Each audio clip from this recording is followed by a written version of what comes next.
Good morning, everyone. I am Melanie Youngsma from the Lansing Journal, here again with Josh Bootsma, our managing editor. Hello, everyone. And I know we look a little far away right now, but that's because we wanted to show you our brand new Lansing Journal tablecloth. Yep.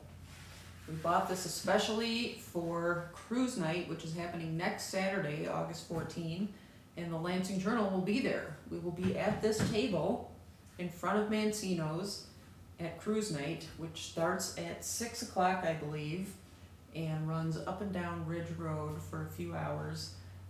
Come out to cruise night, see us. We'll be handing out little information cards, and we would love to hear your story ideas, your comments, your encouragement, your complaints. But now let's talk about this past weekend news. Yep. Last Saturday morning, the Sandridge Nature Center hosted a ribbon cutting and unveiling of their new facility. It's not a brand new facility, but they renovated a lot of the inside, and they have a lot of new exhibits. Tony Preckwinkle was there, the Cook County president.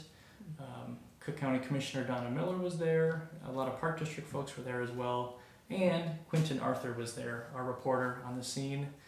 He was able to speak to some folks there, get some good photos of some of the new exhibits, and shot a really nice video. He's so good at that. He's very good at shooting video. That's one of his big skills. And you can find that in the article link below. And it gives a really good kind of walkthrough of the new renovated facility there. So if you're thinking of the Sandridge Nature Center as that small, old-fashioned building with some old displays in it, stop thinking of it that way, because they've really enhanced it and improved it and expanded it into a whole campus. Right. And it's worth going to see. Yeah, and it's not far at all from Lansing, so very good.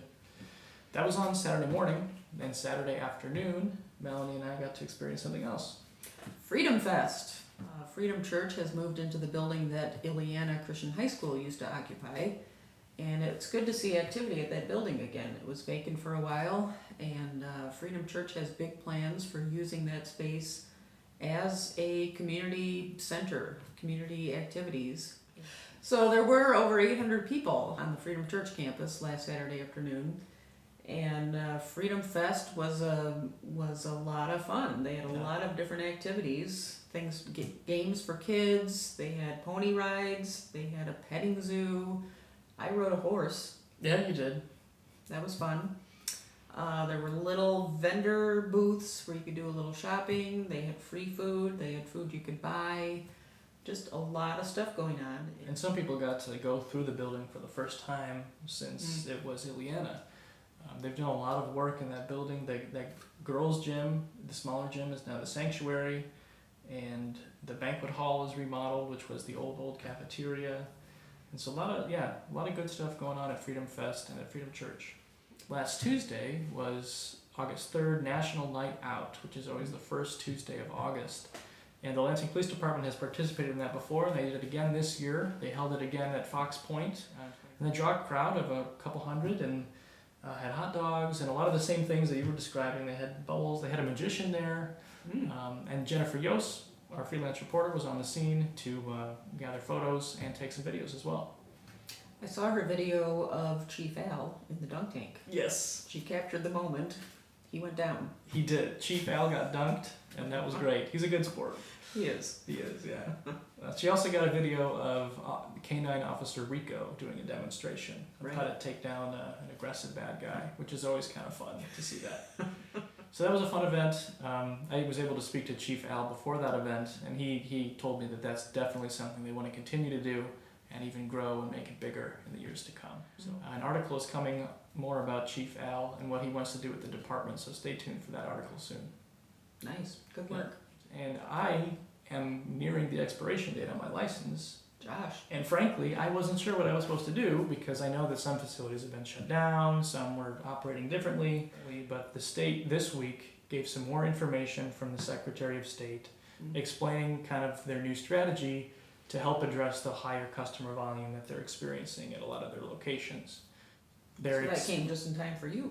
It did come just in time for me. So maybe some of you out there are in my shoes. And I think just generally it's something that people don't often know what to do. Like, what my license expiring, I forget what I do, because you only do that every couple of years, right? So it's not always a natural part of life, is going to the driver services facility, and it's never a convenient part of life either. Right. So what they're trying to do is streamline it a little bit. They're increasing and expanding the online options. So before you go to a facility, check if you can do what you need to do online. And if you are going to go to a facility, you should know that the 2 facilities closest to Lansing, the one is at Midlothian, and you have to make an appointment there if you're going to go. The second one is at Prairie State College. Now that's a temporary facility for now, and that accepts walk-ins. So if you don't have an appointment, you can go to the facility at Prairie State College. And that facility is a little bit smaller. There's not as many services there, but they can handle the basic stuff like driver's license renewals and that kind of thing. So which one are you gonna go to, Josh? I will probably try out the one at Prairie State College. Good choice. Yeah. Another category of news is the schools in Lansing, and Jim Masters is our reporter who covers the school beat, and as always he does great work, and this week he had a couple stories, one about District 215, which will be requiring masks at the start of the school year, and that was even prior to the news from the governor saying that all schools will be having masks at the beginning of the school year. So they made that decision ahead of time. They've always been very concerned about student safety, and they follow the state laws, but they also kind of take their own initiative to keep their students safe. Yeah, I will say that this is great news, that in talking with TF South Athletic Director Mark Brew, sports are good to go at TF South for the fall, as of this video. So that's exciting. And we have plans to cover sports this year, right, Josh? We do. We have expanded plans to cover sports. I am in communication with the TF South, both Mark Brew and with some coaches. I'm actually going to be attending a meeting with Mark Brew and the TF South coaches this coming Monday to kind of talk about how the Lansing Journal can work with the coaches to better spread the news, the good news of what the TF South athletes are doing and the coaches and the school in general to the wider community. So that's exciting. That is exciting. We've tried for several years to provide consistent sports coverage, and something always gets in the way, and we haven't figured out a routine that works, but it feels like this year is going to be the year. Yes, I'm excited for that. That's important to a lot of people, and TF South is definitely an important part of our community in Lansing, and sports is a huge part of that school, so we're excited to do that. Nice work, Josh. Absolutely. Going to be fun. Also in school news, District 158 news, David Kostopoulos, you might recognize that name. He's the former principal at Revis, and he's moving into a role as the executive director of curriculum and assessment at the district. Mm-hmm. So Jim was able to talk with Dave and with Nathan Schilling, the superintendent of the district, and he had nothing but high praise for Dave. So you can read more about Dave's move to the district offices rather than Revis's offices below.